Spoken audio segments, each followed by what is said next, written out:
On the brink of turning 30 and feeling the pressure to get married, I reached out to everyone I knew, asking, "Does anyone know a good match for me?" Through a friend's introduction, I met John, and after dating for nearly a year, we decided to get married. 2 months into our marriage, I was at my breaking point. I wanted a divorce as soon as possible. There were a few red flags while we were dating, but my desire to get married was so strong that I turned a blind eye to all of John's flaws. It's true what they say, hindsight is 20/20.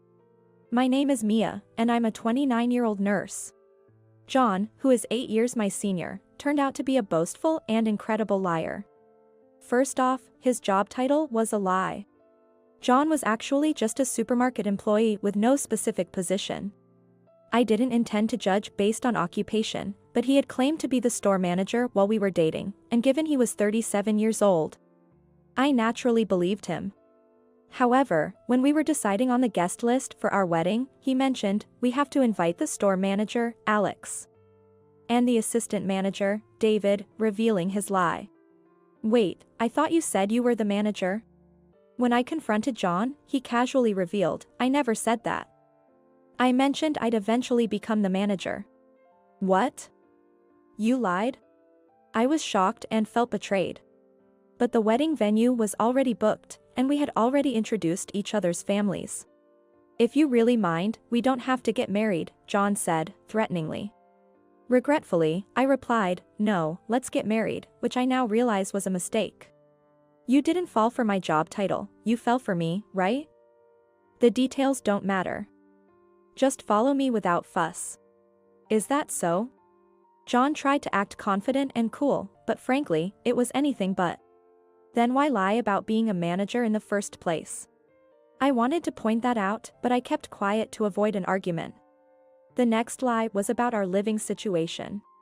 This lie led to us living with his parents. Both John and I had been living with our own parents before marriage, but I had suggested, "Let's build a house halfway between our parents' homes when we get married." I've always dreamed of owning a detached family house. Growing up in a dilapidated rental house, I knew I wanted my own place once I was married. I had been diligently saving for this goal. John readily agreed, so visiting housing exhibitions and real estate agents became a regular part of our dates. But when it was time to narrow down our options, should we go with the place we saw last week? Being near an elementary school would be good, right? When I asked, John began, "My sister says she doesn't want to live near an elementary school because it's noisy. She prefers being close to a convenience store. And my mom wants to be near a hospital. My dad doesn't care where we live as long as there's space to display his puzzles. Why are your sister, mother, and father's preferences coming into this?" I was shocked because I had assumed it would be just the two of us. "What? You knew this, right? I'm the eldest son. It's obvious we're going to build a new duplex for the family to live together." This was completely new to me. I had always discussed with John about just the two of us living together, and I thought he was on board. "If that's the case, I'm the eldest daughter, and my mother is alone at home. Your family has both your parents, remember? You're a woman, and I'm a man, it's different. Besides, your mother is okay with her daughter getting married, right?" "That's true, but I wasn't informed about this. As an only daughter, I was concerned about my mother living alone, and had initially considered marrying someone who would join our family. But finding a man who met the criteria proved difficult. After my mother told me, 'I'll be fine, so put your happiness first,' I started dating John. I didn't mention it, but you know, my sister doesn't work, and my parents are living on their pension. As the eldest son's family, it's our duty to support them." "Wait a minute. Don't include me in this so casually. I might come to terms with living with my in-laws, but having his sister live with us too is something I can't accept. Despite being in a neat status since her high school days, his sister isn't suffering from any illness, she's perfectly healthy. She says she doesn't want to work because she prefers to enjoy life." His mother shared similar traits with his sister, and his father, though quiet, would just watch TV and work on his puzzles all day without doing any housework. Huh? You're the wife of the eldest son. Are you saying you have no intention of supporting the family? I was speechless. Was this man serious? Then he should support them within his own means. My dream of a brand new single-family home was quickly deflating. John remained firm, "I'm not backing down. If you don't like it, we can just get a divorce. So for now, I'll move in with your family." I believe that was the best play I could make under the circumstances. I postponed the idea of building our own house.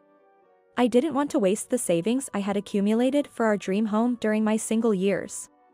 Thus, after getting married, I ended up living with John's family. Since John worked at the supermarket and I was a nurse, we both were on shifts. I also had night shifts. Shortly after moving in, I was woken up by my mother-in-law ripping off my blanket after a night shift, saying, "Sleeping until noon is unacceptable for a daughter-in-law. I just got back a little while ago, and I have another night shift tomorrow. Stop complaining and do some housework. Make lunch for us." "What are you doing?" I silently pushed my mother-in-law out of the room. This was no joke. I needed sleep. "Mia. Who do you think you are?" I could hear my mother-in-law still ranting in the hallway, but I ignored her. I locked the door, put in earplugs, covered myself with a blanket, and went back to sleep. I woke up around 3 p.m. and started doing housework. It's strange. In this house, besides me, there are 3 other healthy adults, yet why am I the only one expected to do housework and work? Then my husband came home. "Hey, Mia, I heard about it. You were home, and you didn't make lunch for my mom." "Well, I was tired. Besides, when I'm not around, you guys manage on your own, so why can't you do the same when I'm sleeping?" John scolded me while his parents and sister smirked behind him. "What about you? Weren't you supposed to work until tonight?" I left early because my sister called about a family emergency. All this because I didn't make lunch? Ridiculous. My true feelings slipped out. This only added fuel to the fire, and John scolded me even more. Is marriage supposed to be this hard for a wife? With no peace at my in-laws, I found excuses to return to my mother's house on particularly exhausting days or on my days off. My mother welcomed me without a word. "I want a divorce." Yet, I couldn't bring myself to say it out loud. Then, the topic of moving came up at my mother's house. "They want us to move out next year?" The rental house my mother was living in had severe leaks. The landlord decided it would be better to demolish it rather than undertake major repairs. That's right. It's not immediate, but you know, there are the rescue cats. We need a pet-friendly apartment. After my father passed away, my mother started volunteering to temporarily foster abandoned or lost cats. Though we lived in a rental, it was an old house nearly 50 years old, and the landlord was understanding. "Then I'll help look too." It was a great excuse to fill my time on days off. It would help my mother, and I loved looking at properties. It was killing not 2, but 3 birds with 1 stone. While visiting various real estate agencies, my mother muttered, "A detached family house is just a pipe dream." Wait a minute. It hit me suddenly. A divorce would solve everything. A house is a lifetime investment, and I want to live with someone I truly want to be with. Oh. Cat Ears Construction?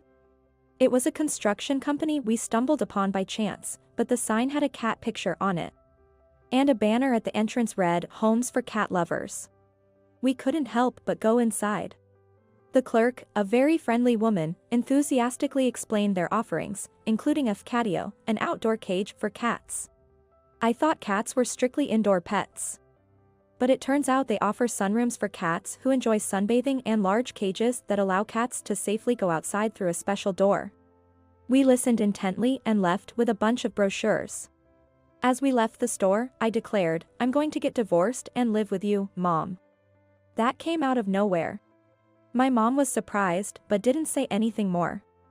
I can't imagine John, his parents, or his sister changing for the better, and the mistreatment will likely get worse. I have no intention of just nodding along anymore. By the time I got home, it was already evening. I hurriedly started preparing dinner. I put the brochures in a bag and left them on the sofa to look at later. The laundry I did in the morning was still there. And the kitchen table was littered with the remains of the frozen pizzas and forks my in-laws and sister-in-law had for lunch. You're the wife. How long do you plan to loaf around? I'm starving. Sorry about that. But your sister could have made something, you know. What?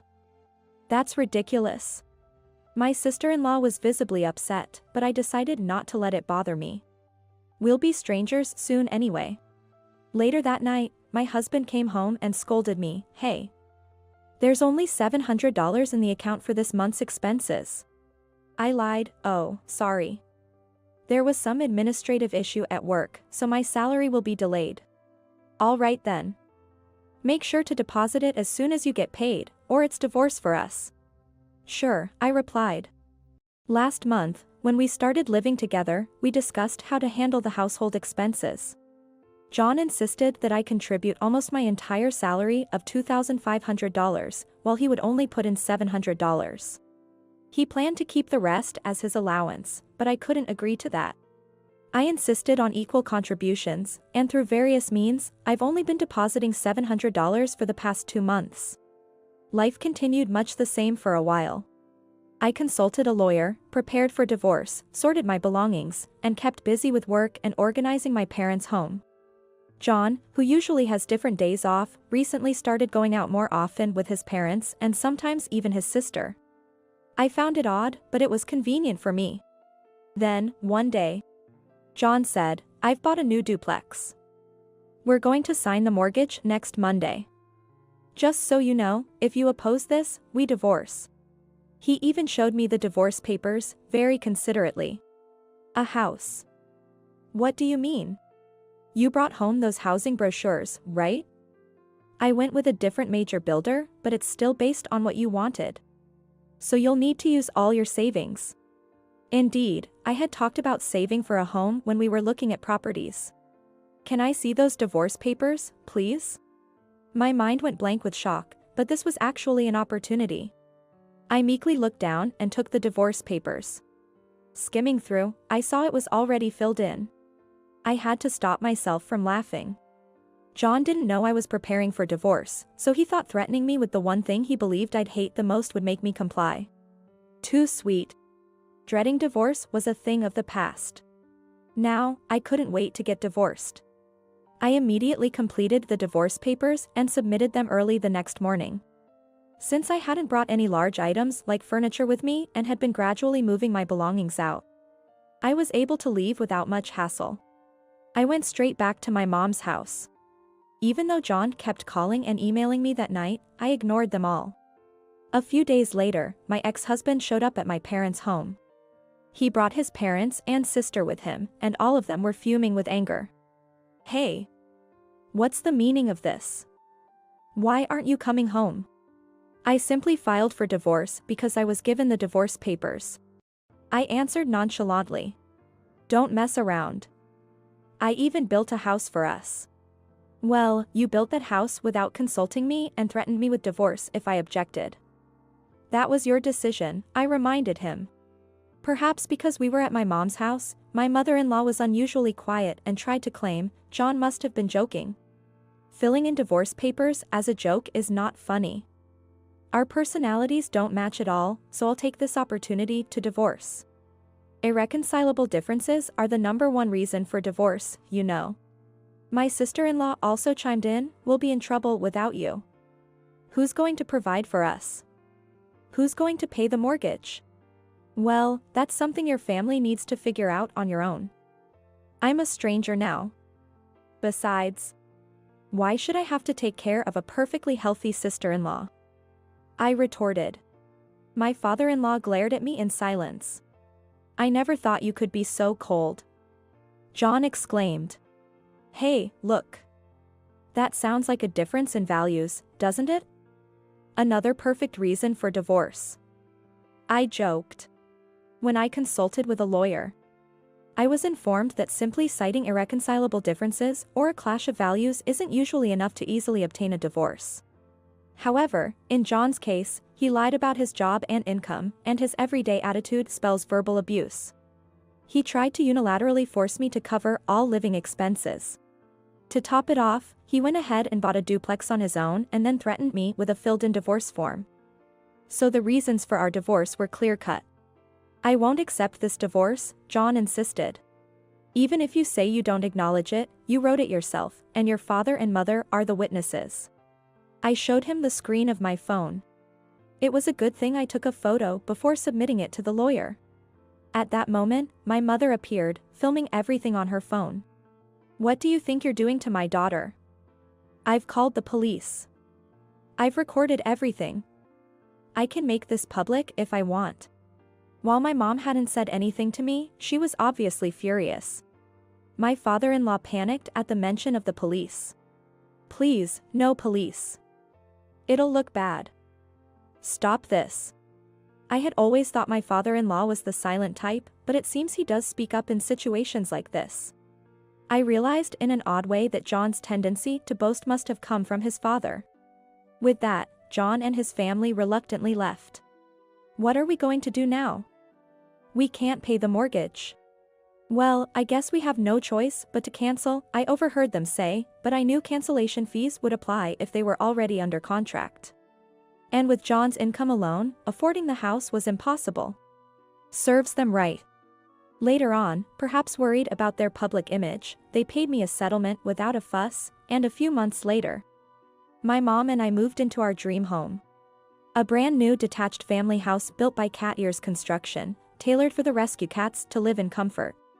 The construction company, aware of my mom's rescue activities, built the perfect house for us at a significantly lower price than the market rate. Both my mom and I were thrilled. I might have rushed into marriage and made a huge mistake, but if I hadn't been married, I might never have thought to build this house. Watching the cats bask in the sun and sleep contentedly, I couldn't help but think that all's well that ends well.